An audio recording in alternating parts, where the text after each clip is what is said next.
அனைவருக்கும் வணக்கம். Welcome to துப்புச்சுக்கு துப்புச்சுக்கு பிக் பாஸ் சீசன் 7 தமிழ்.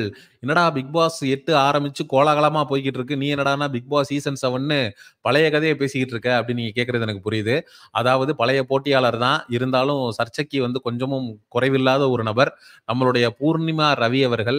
அவர்கள் வந்து இப்ப அவங்களுடைய வீட்ட விட்டுனா பிக் பாஸ் வீட்ட விட்டு பொட்டிய தூக்கிட்டு வந்தாங்க 16 லட்சம் அப்படிங்கிறது நம்ம எல்லாருக்குமே தெரியும். ஆனா இந்த தடவ பொட்டிய தூக்கிட்டு வீட்ட விட்டு கோச்சுக்கிட்டு போயிட்டாங்க போல இருக்கு. அவருடைய அண்ணன் கூட பிறந்த சகோதரர் வந்து ஒரு பதிவு ஒன்று போட்டிருக்காரு. அந்த பதிவு என்ன அப்படிங்கிறத பற்றி பார்த்துருவோம். Belated birthday wishes to X BP 7 contestant அப்படின்னு சொல்லியிருக்காரு. தன்னுடைய தங்கை என்று கூட குறிப்பிடவில்லை அவரு. தன்னுடைய கூட பிறந்த ஒரு ரத்தம். அதை வந்து தங்கச்சின்னு கூட குறிப்பிடாம பிக் பாஸ் சீசன் 7 தமிழுடைய பழைய போட்டியாளர் அப்படின்னு சொல்லி குறிப்பிட்டு பர்த்டே விஷ் பண்ணியிருக்காரு. இப்போ பூர்ணிமா அவர்களுக்கு பிறந்த நாள்லாம் வந்துருச்சு இல்லையா? அதுக்கு வந்து பர்த்டே விஷ் வந்து இன்ஸ்டாகிராம்ல போட்டிருக்காரு. Don't throw out your blood relationship because of money. பணத்திற்காக தன்னுடைய சொந்த ரத்தத்தை தூக்கி எறியாதே. People surround you till now because of your money. Once it's over they will throw you out அப்படின்னு இருக்காரு. அதாவது இன்னைக்கு பணத்துக்காக உன்னை வட்டமிட்டு கழுகு போல் சுற்றி வரக்கூடிய நபர்கள் யாவரும், உனக்கு பணம் இல்ல, நீ ஒரு வெத்து வேட்டு, நீ தூக்கிட்டு போன 16 லட்சமும் காலி ஆயிருச்சுன்னா ஒரு பயம் உன் கூட இருக்க மாட்டான் அப்படின்னு சொல்லியிருக்காரு. Definitely you will understand one day money is not important other than your blood relationship. உன்னுடைய இரத்த உறவுகளை விட பணம் ஒன்றும் பெரிதில்ல அப்படிங்கிற நாள் வெகு விரைவில். Your days or numbered. நீ மிக சீக்கிரமாவே இரத்த உறவுகளுடைய வேல்யூ என்ன அப்படிங்கிறத நீ புரிஞ்சுக்குவ அப்படின்னு சொல்லி ரொம்ப ஒரு உருக்கமான பதிவு. நம்ம எவ்வளோ கரெக்டா கெஸ் பண்ணியிருக்கோம் ஒரு கண்டஸ்டன்ட்டை பத்தி. இவங்க ஒரு சுயநலவாதி, உமன் கார்டை தப்பா பயன்படுத்துறாங்க சொல்லிக்கிட்டே இருந்தோம். மாயா பூர்ணிமாவை பற்றி நம்ம தொடர்ந்து பேசியிருந்தோம் லாஸ்ட் சீசன் ஃபுல்லா.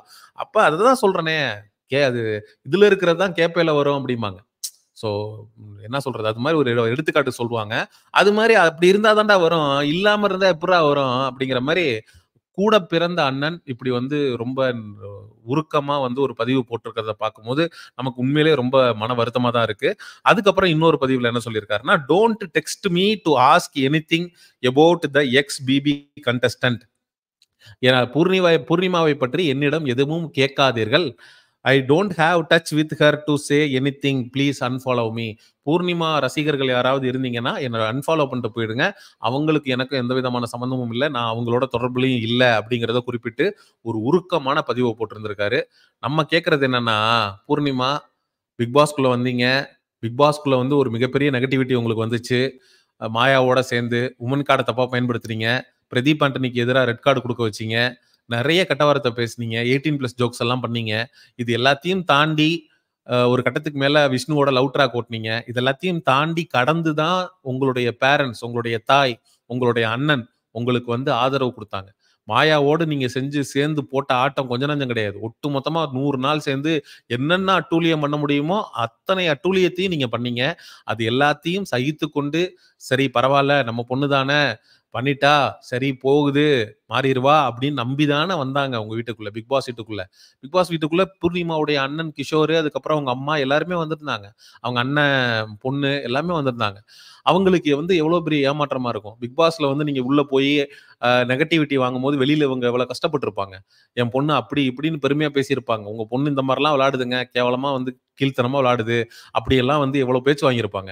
அது எல்லாத்தையும் கடந்து தங்களுக்கு ஆதரவு கொடுத்த ஒரு நபர்களை நீங்க வந்து ரத்த உறவுகளை காசுக்காக அப்படின்னு சொல்லி தூக்கி எறியறதுக்கு உங்களுக்கு எப்படி மனசு வந்துச்சு அப்படிங்கிறது சத்தியமா எனக்கு தெரியல.